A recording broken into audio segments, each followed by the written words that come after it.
जिले में फिर से एक ऐसा अपराध देखा जा रहा है जहां पर गौवंश के रूप में अगर बात की जाए तो गौवंश को हमेशा से ही सनातनियों और हिंदू धर्म के द्वारा जो है पूजा जाता है। लेकिन आज एक बड़ा मामला चलकर सामने आया है जहां गौवंश की हत्या और साथ ही में गौमांस बेचने की वारदात देखी जा रही है।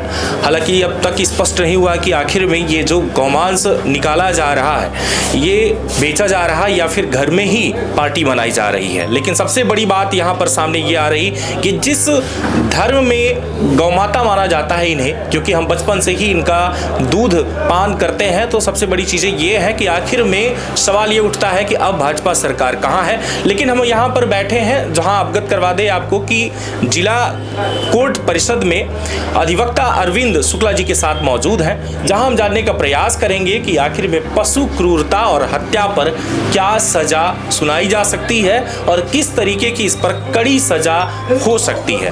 भैया, अगर पशु क्रूरता की बात की जाए तो गौमांस बेचने का पूरे भारत में कहीं ऐसा नियम कानून नहीं है, बल्कि कहीं ना कहीं एक कठोर सजा का प्रावधान है। इस पूरे मामले पर धारा 429, 4, 5 और 9 जो है विभिन्न धाराओं के तहत कार्यवाही करने का प्रावधान रहा और इस पर जो है FIR हुई। किस तरीके की इस पर सजा का प्रावधान है? देखिए रवि जी, भारतीय दंड संहिता थी पहले जी, और अभी भी जो लगभग चल रही है, जब तक वो अपने उसमें नहीं आता। अभी तो नया एक संशोधन कर दिया है इन्होंने, अमित शाह जी ने और मोदी जी ने, उनकी संसद ने नया एक्ट ला दिया है, भारतीय न्याय संहिता। तो धारा 429 जो थी उसको कन्वर्ट करके 325 भारतीय न्याय संहिता में कर दिया है जी। इसमें जो पशु क्रूरता है जी, मसलन पशु को वध करना, उसको विकलांग करना, है ना, 10 रुपये मूल्य से ज़्यादा 50 रुपये के मूल्य से, अब तो उसमें रेट तो बढ़ाना चाहिए इनको जी, क्योंकि आज 50 रुपये 10 रुपये की कोई कीमत नहीं है। उस समय जब वो IPC बनी थी उस समय 50 रुपये भले था। तो उसमें 5 वर्ष की सजा और जुर्माना जी, दोनों का प्रावधान है। और जहाँ तक गोवंश प्रतिषेध अधिनियम की बात है, ये 2004 में गोवंश की रक्षा के लिए लाया गया। इसमें धारा 5 जो है उसमें 1 साल की सजा वो वध करने की स्थिति में, किसी भी पशु का यदि ये वध करते हैं, खासकर गाय का जी, गोवंश के संबंध में वो एक्ट ही बनाया गया है जी। तो यदि ये विकलांग करते हैं या उसका वध करते हैं तो धारा 5 गवर्न होती है उसकी, उसमें 1 वर्ष से लेकर 3 वर्ष तक के कारावास की सजा और जुर्माना जी, दोनों जैसा कि न्यायालय उचित समझे का प्रावधान है। इसी प्रकार धारा 5 गोवंश का वध करके उसका परिवहन करने के संबंध में है जी, उसमें 6 माह तक की सजा और जुर्माना दोनों का प्रावधान है। ये भारत में देखा जाए तो कहीं ना कहीं हमेशा से ही, जहाँ आप भी हिंदू धर्म से हैं, हम भी हिंदू धर्म से हैं, इस तरीके की मानसिकता अगर बात की जाए, वो भी एक हिंदू है, नीरज साकेत के नाम से ये पूरा मामला है, ममता साकेत, मतलब जो भी है साकेत है, किस मानसिकता की अगर बात की जाए कि वो भी एक हिंदू है और हिंदू में ही जिसे माता माना जा रहा है उनका वध हो रहा है, ये एक बड़ा प्रहार देखा जा सकता है हिंदू धर्म को लेकर के। क्या मानसिकता रही होगी और क्या कहना चाहेंगे सर? मैं ये कहना चाहूँगा रवि जी कि हिंदू धर्म तो ठीक है जी, ऐसा हो क्यों रहा है, गोवध क्यों किया गया, जो इसमें अपराधी पकड़े गए, ये मेरे मामला संज्ञान में नहीं था जी। अभी आप ही के माध्यम से मुझे जानकारी हुई कि थाना जमोड़ी में 19 तारीख को ये अपराध पंजीबद्ध हुआ जी। सनातन एक दूसरी बात है, सनातन तो है ही जी, लेकिन उस सनातन का प्रचार यदि उस अपराधी तक हुआ होता, उसको मोटिवेट किया गया होता कि भैया सनातन है, गोवंश की रक्षा की जानी चाहिए, तो मेरे ख्याल से ये अपराध न घटित होता। वो क्या है, वो हैंड टू माउथ है, उसको पैसा कमाने का उसका एक उद्देश्य है। वो गोवंश का वध करके उसने जानबूझ के नहीं करा, मुझे ऐसा लगता है उसने अपनी आर्थिक तंगी के कारण हो सकता है ऐसा किया हो, लेकिन ये इसके पीछे भी हम ही सब जिम्मेदार हैं कि हमने अपने सनातन का प्रचार उस तक नहीं किया कि ये गाय हमारी माता है, इसमें 36,000 देवी देवता निवास करते हैं जी। सनातन यदि है तो सत्य है, 36,000 देवी देवता उसमें निवास कर रहे हैं, तो उस तक ये मैसेज नहीं गया ना। तो हमारे 4 जन के कहने मात्र से सनातन पूरा नहीं होता। वो जो अपराधी पकड़े गए हैं उनको भी बताना चाहिए, उनका मोटिवेशन बहुत जरूरी है कि गाय हमारी माता है।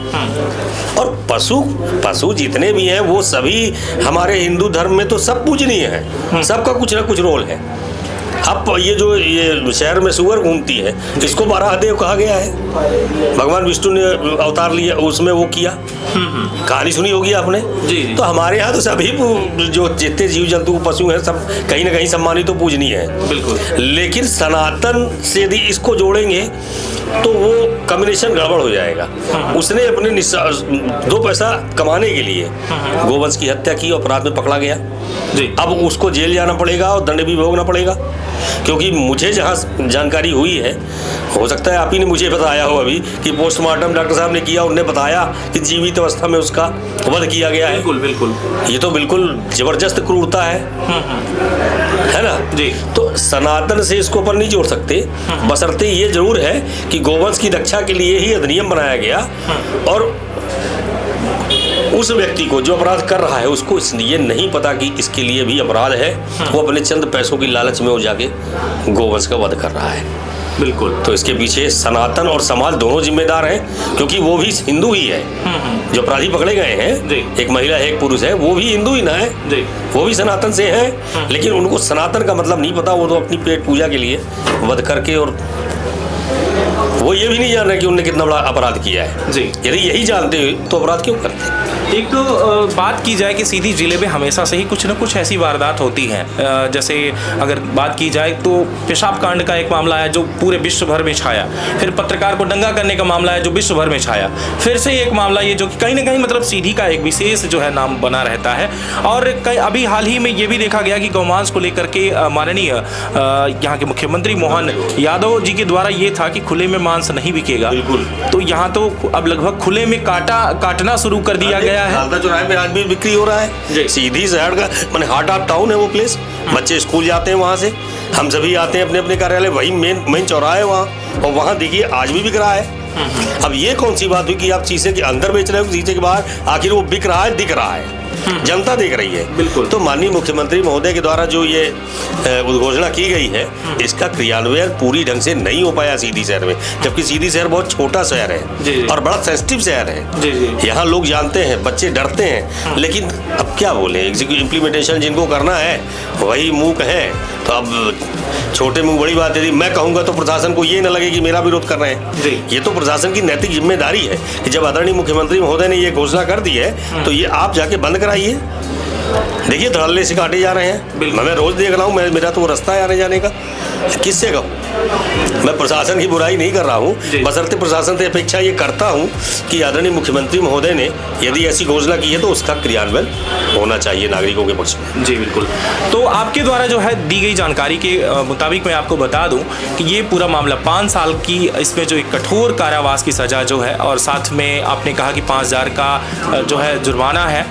इसमें विभिन्न धाराओं के तहत ये मामला पंजीबद्ध हुआ है, जिसमें 3 लोगों को शामिल किया गया है। इस पूरे मामले पर शामिल किया ये 3 आरोपी हैं, जिनमें से 1 महिला 2 पुरुष हैं। अब इस पूरे मामले पर यही देखना होगा कि किस तरीके की इन्हें सजा मिलती है या फिर ये छूटते हैं। जी रवि जी, मैं थोड़ा सा और कहना चाहूँगा जी कि वो साकेत जाति के हैं, अच्छा है, अपने हिंदू धर्म से हैं, सनातन से हैं। हमारी सरकार को ये भी देखना चाहिए कि वो आर्थिक रूप से सक्षम नहीं है, हो सकता है इस कारण उसने किया हो, तो ये विश्लेषण का विषय है। समाज की बहुत बड़ी जिम्मेदारी है कि हम अपने सनातन को की रक्षा के लिए, गोवंश की रक्षा के लिए ये जागरूकता करें।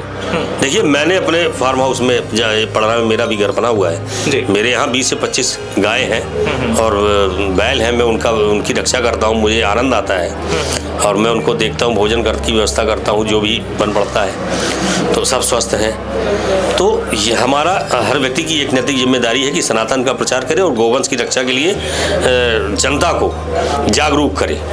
बिल्कुल। और लेकिन भैया इस पे मैं ये कहना चाहूँगा कि मैंने जब डॉक्टर से बात किया कि क्या ये प्रोफेशनल इस तरीके से चल रहा है या पहली बार ये जो है काटा गया हो, तो डॉक्टर के द्वारा ये चीज़ें कही गई कि ये प्रोफेशनल है, यानी कि कई बार इसका काटना या धंधा ही देखा जा रहा है। बिल्कुल, इसका मतलब वो आर्थिक रूप से सक्षम नहीं है। यदि आर्थिक रूप से उसको मदद मिलती या उसके पास उससे रोजगार होता, क्यों वो ऐसा काम करता? तो मेरे ख्याल से, मैं अपना मत दे रहा हूँ, हो सकता है वो अपने 2 पैसे अर्थलाभ के लिए करता हो, लेकिन ये कार्य बेहद ही निंदनीय है और जितना इसका वो करे भर्त्सना, निंदा, वो कम है। लेकिन भैया एक चीज़ें तो और इसमें देखी जा सकती हैं कि होटलों में जो मांस लोग खाने जाते हैं, जो कहीं ना कहीं नॉनवेज जो खाने जा रहे हैं, उन्हें भी ये चीज़ें नहीं पता होंगी कि जिसे हम पूछते हैं उसी का मांस खा रहे हैं। हाँ बिल्कुल, ये हमारे प्रशासन की जिम्मेदारी है कि होटलों में, ये एक्ट में लिखा हुआ है, होटल में यदि नॉनवेज होटल हैं तो उनमें, और खासकर जहाँ ये मीट और ये सब बनता है, कटता है, वहाँ पे एक वेटनरी डॉक्टर क्षेत्रीय रूप से जो है यहाँ, उसकी ये जिम्मेदारी है कि वो जाके उस जो पशु काटा जा रहा है या जो मांस बिक्री किया जा रहा है, उस पशु की पहले फिजिकल फिटनेस देखे, उसका टेस्ट ले कि वो कहीं ऐसा तो नहीं कि उसमें कोई इन्फेक्शन है कि पब्लिक के अंदर कोई महामारी आ जाए। मेरे ख्याल से ऐसा सीधी में कहीं नहीं हो रहा है। होटल वाले जो नॉनवेज चलाते हैं वो होटल में बढ़िया बनाते हैं और अपना बेचते हैं। ये इसमें भी प्रशासन ही जिम्मेवार है। वेटनरी डॉक्टर की कायदे से नियुक्ति होनी चाहिए, नियुक्ति है, उनका दायित्व भी उनके दायित्व में ही है, लेकिन नहीं यदि पालन हो रहा तो ये बहुत गलत बात है। दूसरी बात आपसे चर्चा हम करना चाहेंगे कि मैंने जो जानकारी जुटाई उस जानकारी में ये चीज़ें आई कि जो ये हरिजन आदिवासी हैं, ये कहीं ना कहीं ये देखा जा रहा है कि लगातार धर्म परिवर्तन को लेकर के इनका एक बड़ा आगे रुझान देखा जा रहा है, जहाँ पर ये ईसाई धर्म को मानते हैं और ईसाई धर्म को कहीं ना कहीं ये मतलब ले तो लेते हैं, घर से देवी देवताओं की फ़ोटो भी फेंक देते हैं, लेकिन ये कागज़ों पर जो है हिंदू बन के ही रहते हैं ताकि हमें किसी भी तरीके से कोई आपत्ति ना हो और हम जो है एक आरक्षित सीट में बने भी रहे, क्योंकि अगर वो जब भी ईसाई बनेंगे तो स्वाभाविक सी बात है कि ओबीसी जो है बन जाएंगे तो उनको लाभ नहीं मिलेगा। तो इस तरीके की मानसिकता भी हो सकती है इसमें शामिल कि उन्होंने प्रहार किया। बिल्कुल हो सकती है। मैंने भी सुना है कि सीधी जिले में भी कुछ स्थानों पे धर्म परिवर्तन का प्रचार किया जा रहा है और लोगों को मोटिवेट किया जा रहा है। जी, ये हमारे लिए एक पूरे समाज के लिए एक प्रश्नवाचक चिन्ह है। जी, यदि इस व्यवस्था पर अंकुश नहीं लगाया गया जी, तो संवैधानिक अधिकारों का भी ये हनन है। क्योंकि हमने रिजर्वेशन की एक व्यवस्था कर रखी है, उसमें उनको हम रक्षण भी दे रहे हैं और वो दूसरे पक्ष से, दूसरे धर्म से लाभ लेकर यदि वो कन्वर्जन में जा रहे हैं तो ये उनकी मॉरल लेवलिटी है। लेकिन सरकार को भी तो धोखा दे रहे हैं, हमें भी दे रहे हैं। बिल्कुल, बेशक सरकार को धोखा दे रहे हैं और सरकार को ऐसी जानकारी मिलने पर एक एक्शन लेना चाहिए ताकि एक समाज में सीख बने। लेकिन यहाँ पर ये भी तो चीज़ें हैं कि स्पष्ट जब तक ये कागजों पर बदलाव नहीं होता तो कोई प्रमाण नहीं है हमारे पास। हम ये नहीं कह सकते कि ये जो है उस मानसिकता, किसी की मानसिकता को क्या कहा जा सकता है, बताइए। प्रमाण तो होना चाहिए कि हाँ ये धर्म परिवर्तन कर चुके हैं। यहाँ हम ही दोषी हैं। हम यदि किसी चीज़ के पीछे बढ़ेंगे, किसी दिशा में हम आगे बढ़ेंगे तो निश्चित रूप से हमको प्रमाण मिलेगा। हम उसमें पहले नहीं कर पा रहे हैं, हमको जानकारी नहीं मिल पा रही है कौन कन्वर्जन करा रहा है, कौन हो रहा है। ये तो बाद में पता लगता है जब इनकी सभा होती है। सभा जब इनकी होती है तब आप देखिए वहाँ कितने हिंदू जाते हैं। सीधी शहर में चुनिंदा 2-3 स्थान ऐसे हैं जहाँ ये सभा होती है ना। मैं नाम लेना नहीं चाहूँगा क्योंकि अपन लाइव पे है तो दिक्कत हो सकती है, कल को कोई कह दे डिफॉर्मेशन कर देंगे ये। तो मैं इसके लिए अपने को और अपनी सरकार को ही जिम्मेवार मानता हूँ कि हमारा जो प्रशासन है वो कहीं ना कहीं सजग नहीं है, हमारा समाज जो है वो भी कहीं ना कहीं सजग नहीं है। क्योंकि ऐसी धर्म ध्यान नहीं दे पा रहा है, क्योंकि सभाओं में वो सभी दिखते हैं चेहरे जो कन्वर्जन में गए हैं। मैंने भी विधानसभा का चुनाव लड़ा तो मैं गया था उस स्थल पे, मैंने देखा कि यहाँ तो यार जितने हैं सब हिंदू हैं।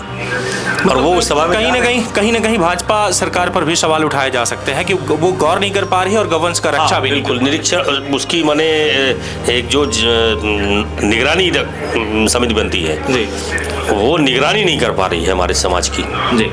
इस कारण ऐसा हो रहा है। भैया बहुत बहुत धन्यवाद आपका। थैंक्स, आपको भी बहुत बहुत धन्यवाद। तो लगातार बने रहे, खास जानकारी के साथ मैं मौजूद था। मैं रवि कुमार पांडे, तरंग न्यूज़ पर और खास खबरों के साथ फिर मिलेंगे आपसे। तब तक के लिए अलविदा, नमस्कार, जय हिंद।